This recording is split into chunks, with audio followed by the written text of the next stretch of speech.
Welcome to this edition of Why We Plan. My name's John Brown. I'm the founder of BEI and the host of this podcast. With me today is Andrew Karlen, a business attorney and BEI member, a longtime exit planner from New York. Andy, welcome. Thank you, John. It's a pleasure. So Andy is an attorney in New York. His focus is on really family-run, family-owned businesses. In fact, even right now as we speak, he's the president of AFI. Tell us about AFI and then tell us about your practice. Sure. AFI is Attorneys for Family-Held Enterprises. We are a group of about 70% attorneys, 30% all of the other disciplines that can work with a family business, and we are dedicated to practicing in a multidisciplinary fashion, collaborative. Right. That's AFI. It's a small group, but we've got from very, very large law firms down to sole practitioners. Our main events are 2 conferences every year, an annual conference, which is several days, and John and I, you and I spoke at one a couple of years ago, and then we do a mid-year conference in early November. So next spring we'll be in Nashville for the annual, and in November of this year we will be in Chicago for the mid-year. Excellent. So you're doing exit planning, I suspect, in part because you want to help these family-run businesses. So what do you do with that family-run business? Who do you represent? And then what do you do? There are various views on that, it can be an issue. It's important to clarify it with the clients at the beginning, and one of the issues you want to deal with at the beginning is confidentiality. Mm-hmm. If one family member tells you something that is very, very personal, are you authorized to talk to other families about it? So you make that clear at the outset? Yes, we do it at the outset. And typically where this comes up is when I'm working with a family business consultant, that being a person from any discipline, could be an attorney, that has particular expertise in family systems and working with family businesses. The umbrella organization here in the United States is Family Firm Institute. Mm-hmm. And FFI is much larger than AFI and has the whole spectrum of professions as well as an academic component. So when you sit down with a family business owner, how do you start that conversation? What do you do? What do you say? I think it depends upon the reason that I'm sitting down with them. And usually, particularly with a family-owned business, the first meeting or conversations might not be with a representative group of the family. Right. It may be with someone that has called you either because they themselves are very troubled by what's going on in their family, or they are representing the family searching for advisors. Mm-hmm. Mm-hmm. So it's not necessarily even the owner at that point.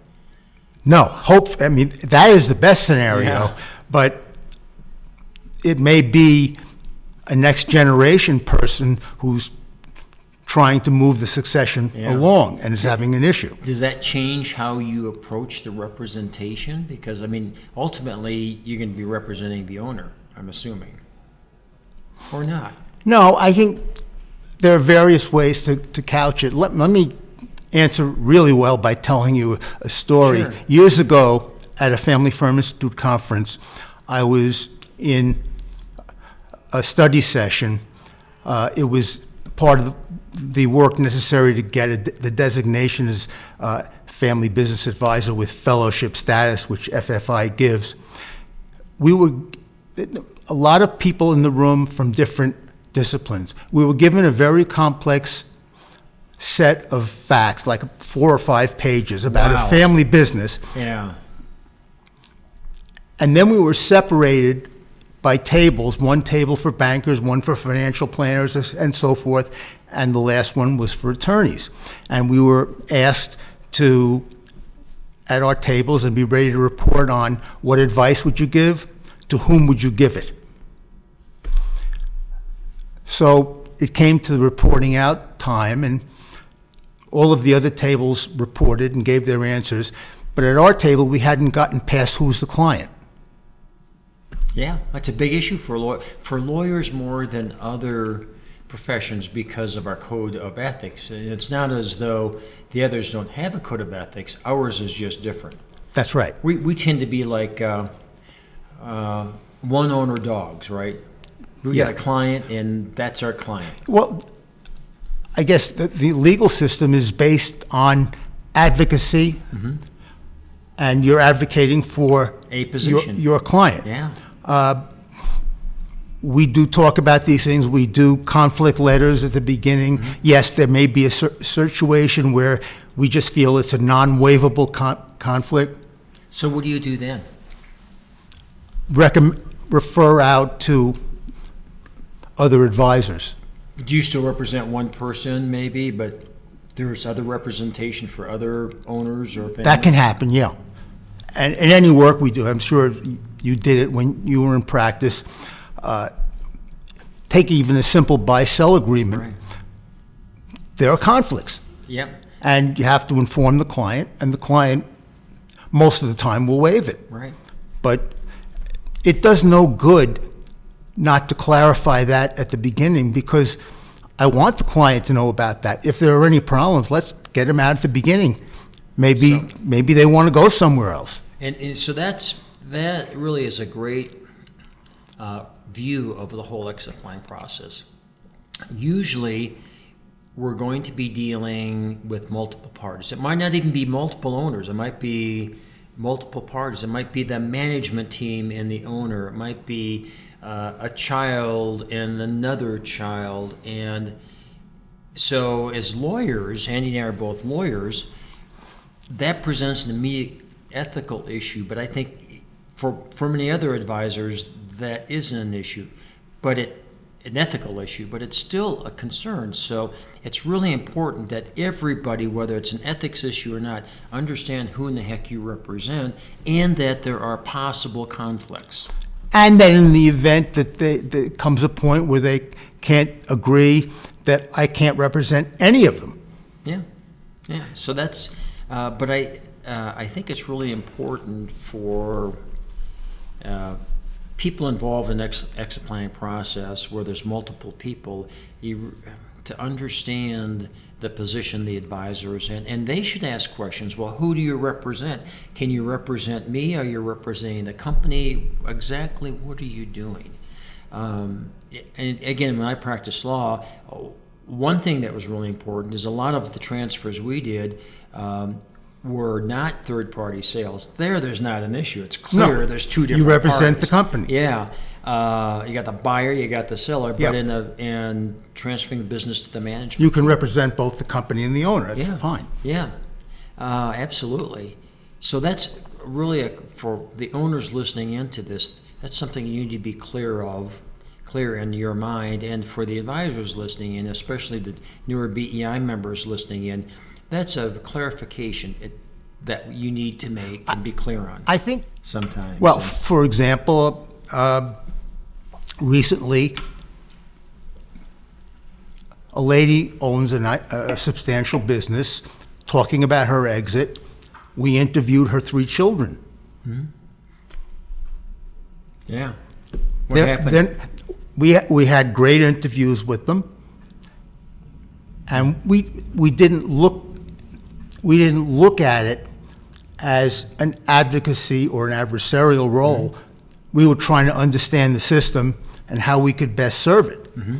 Because at the end of the day, the mom is my client, and she wants to transfer this business to her children, but she's got to be sure that they can handle it, or they will be good successors. So I'm doing what my client wants me to do, and you can't do that without talking to other people. Right. So I don't see so much of a problem in exit planning, If there are two owners in the business, that's a different issue. Yeah. I mean, I have a situation now where I have two owners over 40 years, created a very successful business. One of them now is going to be bought out by the other, and they don't like each other anymore. So I haven't even spoken to the other owner, and he is represented by counsel. So it's not really an issue. Yeah. Yeah, those are all the things that can happen. But that's also what makes this whole exit planning world fun and challenging and interesting. And again, I started life out as an estate planning attorney. I don't know if you did or not. No. You were always a business attorney? Yes. But as an estate planning attorney, it's nice to help people, but I found representing people in exit planning is a lot more exciting intellectually Oh, sure. than doing estate planning, which tended to follow a similar pattern most of the time. The fun estate planning cases were those involving family-owned businesses. Yeah, as you know, because we actually spoke about this, I am a big believer in adapting the 7-step process for use in family businesses. And I see several advantages to it, and that's what we spoke about at AFI. Right, and so a lot of the, in this case, attorneys representing family-held enterprises, they don't necessarily have the planning process, the exit planning process that BEI and the BEI members have to work through all of this in an orderly, organized manner. They're just approaching it from the standpoint, I'm a lawyer, I'm going to do this, I'm going to do that. And exit planning, first of all, it doesn't require a lawyer to do the exit planning at all, and most of our members aren't attorneys. What else in being a family business attorney should we learn from you? Understand the family, get all of the information that you can right up front. A great way to start, if it's a family of any size, is to do a genogram. So tell me about that. It's a family tree. Okay. There's software that you can do it, and you can put in information about each family member, but you can actually see how the generations play out, and you can actually look at where the difficult relationships are. Because they're going to tell you as they fill it out? Or? Yes, but it becomes graphic, and you see it on the genogram. Okay. I mean, I'm not an expert on genograms. There are people that are, but... So you will see, will a genogram also show who the spouses of the family are? Spouses, if there's a deceased spouse and now there's a second spouse, it'll show the children, their children, and it will contain information about each. Oh, that's interesting. I've never heard of that approach. That I can see how that could be really valuable. And it would be really easy to spot the potential difficulties, right? Yes. Child of a second spouse or something, whatever that might be. Yeah. I remember being in a session at an FFI conference. It was on genograms, and the presenter actually showed how you could see triangles and actually draw them on the genogram. And by triangle, I mean two's company, three's a crowd. Yeah. And I'm assuming these are typically not love triangles. Not usually. Challenge triangles, right? Yeah, that's interesting.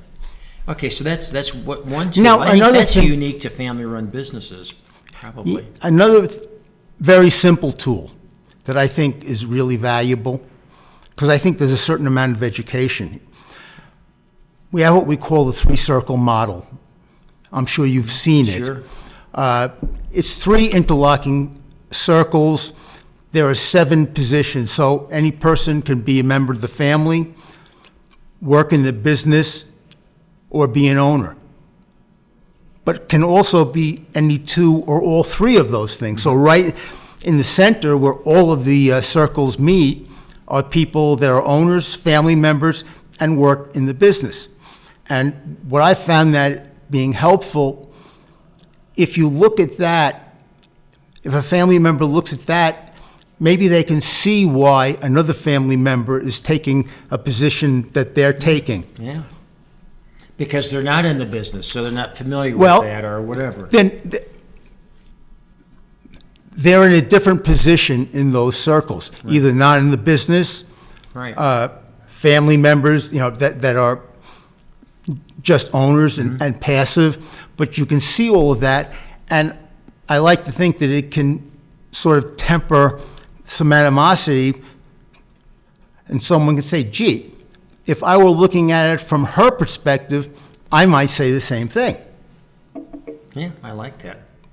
So you're a big believer in using graphic images to help explain what otherwise can be pretty complicated, and maybe when you talk about it, there's too much emotion that might come out and obscure what the real picture is.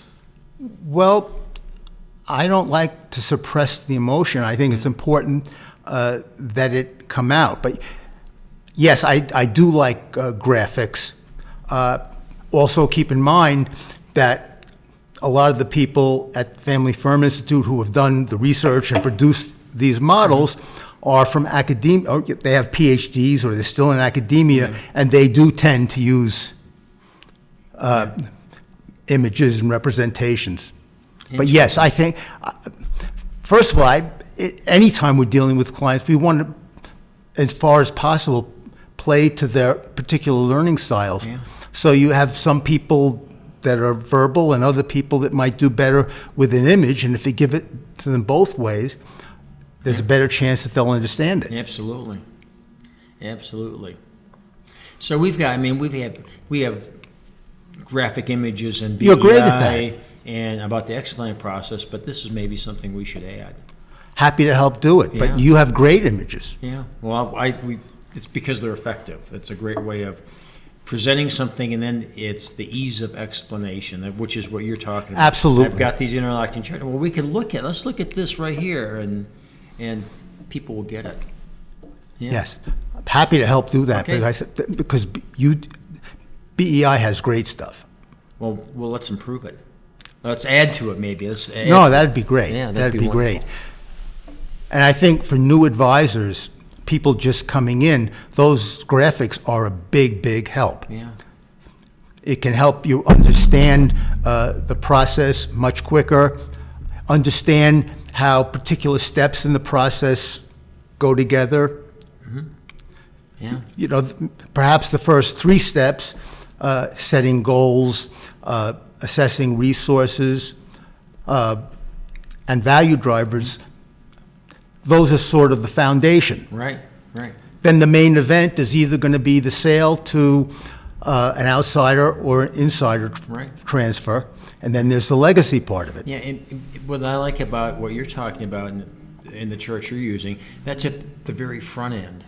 It's almost, it could be part of the engagement process. It could be a first meeting you're having with a prospective client to illustrate some of the challenges that may or may not be there, because you don't know yet.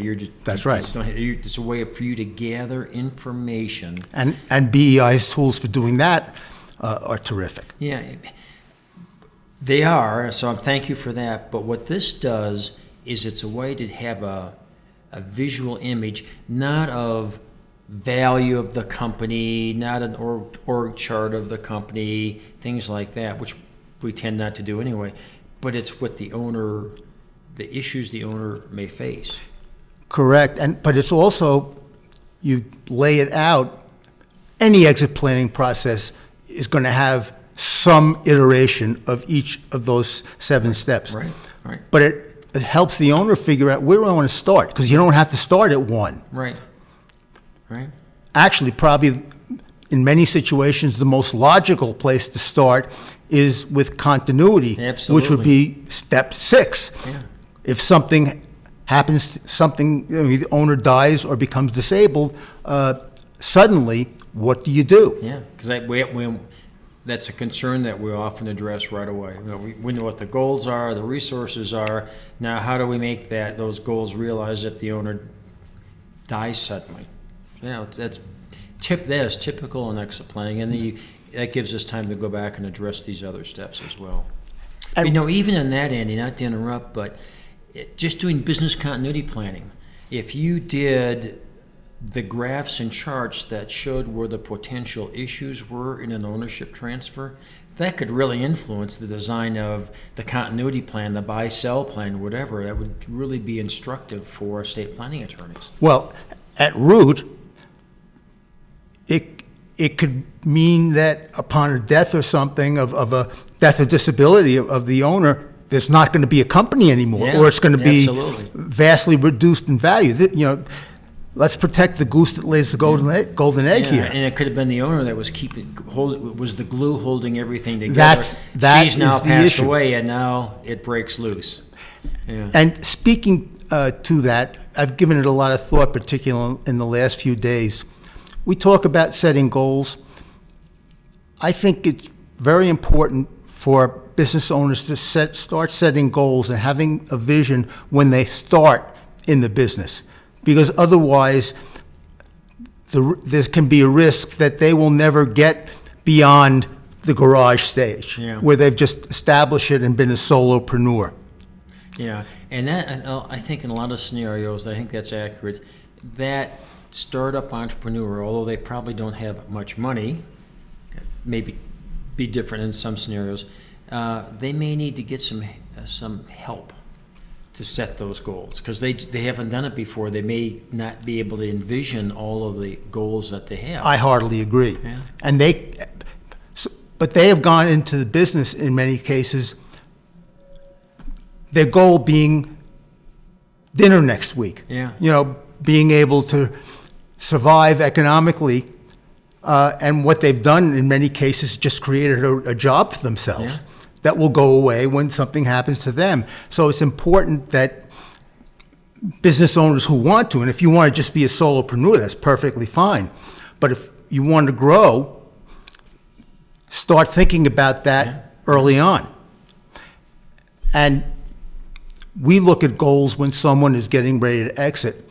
And I cannot stress strongly enough the importance of setting those exit goals.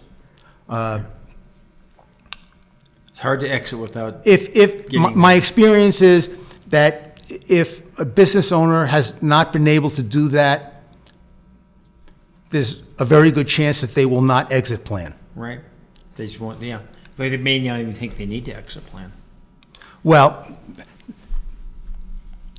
that's a good point, because maybe an owner doesn't need to exit or doesn't want to exit. Yeah. So that doesn't mean they don't need a plan, because upon their demise, something is going to happen with that business, and his family or her family is still going to have financial needs. Mm-hmm. So we need to plan around that. And then, I tell people, this is your business. Nope, you don't have to exit plan. Right. And I guess that's a point too. I see business owners who talk about exit planning, they're aware of it intellectually, but not internally. They haven't internalized it. Right. So they don't really know where they're going. Yeah, and the problem is, unless that they do internalize it, they may sell their business. Intellectually, that was a great decision, but they're unhappy after the sale. So yes. But I think that's our job as exit planning advisors, to help them do that, because they just may not realize it, or they may not be able to deal with it. Right. And in many cases, the business is a lot of their social structure of their life. Right. Because they're there so much and they interact with the people that they work with so much, Right. Remove that from their lives, and it can be very difficult for them. And none of us want to see a client sell and then feel seller's remorse. Maybe not because he didn't get the price, but because he doesn't know, or she doesn't know what she wants to do. So I really stress that. Just last week, I was sitting with a gentleman. He had talked to me about 3 years ago about exit planning, and we had some nice meetings, and he just wasn't ready to go forward. He said, when I'm ready to sell, I'll call you. Well, he called me a few weeks ago, and we met. And what's holding him up is, what will I do? Yeah. Yeah. Well, at the end of the day, that's why we plan. Yes. Yes. I mean, stories of people that start exit planning and then disappear. Legion. They're legion. Yeah, and it usually because they're uncertain of what they want to do. They can tell everyone in the business what they need to do. Yeah. It's like the old adage, I can solve your problems, I just can't solve my own. And that's what these folks feel. Yeah, that's great. And it's really important as an exit planner not to get frustrated or angry, because it's easy to do when you prepare for a meeting and then it's canceled at the last minute. You have to realize that is part of your client, and you take your client as you find them. Excellent.